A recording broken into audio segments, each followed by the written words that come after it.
Pensioner association આજે pension એસોસિએશનનો ખૂબ જ સરસ મજાનો પરિવાર સાથે કાર્યક્રમ હતો. વિશેષ કે અહીંયા હું પણ એક નિવૃત્ત ચિત્ર શિક્ષક છું. કાર્યક્રમની અંદર પણ મને એક અવારનવાર કાર્યક્રમની અંદર આવવાનો એક સારો સહયોગ મળે છે અને વડીલો સાથે આશીર્વાદ લેવાનો પણ એક સરસ કાર્યક્રમ મળે છે. મારી સાથે મફતી બોલી સાહેબ છે, એમની ઉંમર લગભગ મારા ખ્યાલથી 89 વર્ષની છે. મારી સાથે અમિતસિંહ મારા સર છે, સર આપની 81 વર્ષની ઉંમર છે. એવા વડીલો મારી સાથે ઘણા બધા છે. પરંતુ સર આપની ઉંમર કેટલી છે? 75 વર્ષની ઉંમર છે. એવા પણ કમિટી સાથે પણ મળવાનો એક વિશેષ આનંદ થયો. મારી સાથે ડીસાના સાહિત્યકાર કનુભાઈ આચાર્ય સાહેબ છે, તે ખૂબ જ સાહિત્ય ક્ષેત્રે બહુ મોટું કામ છે. એમનો પણ આજે હું અભિપ્રાય જોઈ. સર આજનો કાર્યક્રમ કેવો લાગ્યો?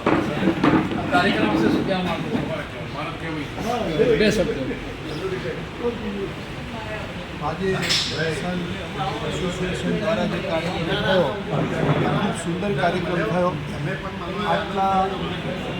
આટલા પેન્શનરો સંગઠિત બહુ ઓછી જગ્યાએ હોય છે. સંગઠન સેવા સમર્પણની ભાવનાથી જે બધા અહીંયા આવ્યા અને જે રીતે સન્માન સ્વાગત કરવામાં આવ્યું એ ખૂબ આનંદદાયક હતું. પેન્શન એસોસિએશનને ખૂબ ખૂબ અભિનંદન આપું છું. નાગરભાઈ ટીમ અભિનંદન. મારી સાથે અહીંયા બેન કે બેનનું જો કે નામ હું બરાબર પૂરું પૂછું. બેન આપનું નામ પૂરેપૂરું શું નથી? બેન આપણા આદર્શ સ્કૂલમાંથી આપણે નિવૃત્ત થયેલા છો, પ્રધાન આચાર્ય હતા ત્યાંના. બેન આપ કાર્યક્રમ કેવો લાગ્યો અને આપણી ઉંમર કેટલી છે? 78 વર્ષની ઉંમર. સર આપની 85 રનિંગ. ખૂબ બેન કાર્યક્રમ કેવો આજનો? મજા એની કાર્યક્રમમાં પરિવાર સાથે આવા કાર્યક્રમ જોવા જોઈએ નહીં?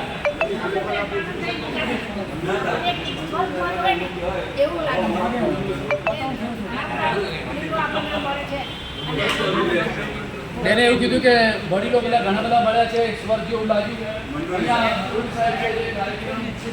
એનું બહુ સુંદર સરસ મજાનો મિત્રો સાથે મેં બધા મિત્રો સાથેનું આયોજન કર્યું છે. સર કાર્યક્રમ વિશે આપ શું કહેશો? આ કાર્યક્રમ બહુ સફળ રહ્યો અને બધા દર્શકો આવ્યા.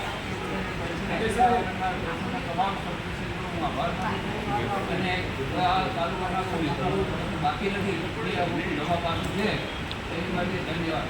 બહુ સરસ મજાની વાત કરી કે આજે દરેક પેન્શનર એસોસિએશનના બધા જે પરિવાર સાથે બધા જે કાર્યક્રમ ખૂબ જ સફળ રહ્યો. ભોજન પ્રસાદ સાથેનો સરસ મજાનો કાર્યક્રમનું સુંદર આયોજન કર્યું છે. અસ્તુ ભારત માતા કી જય.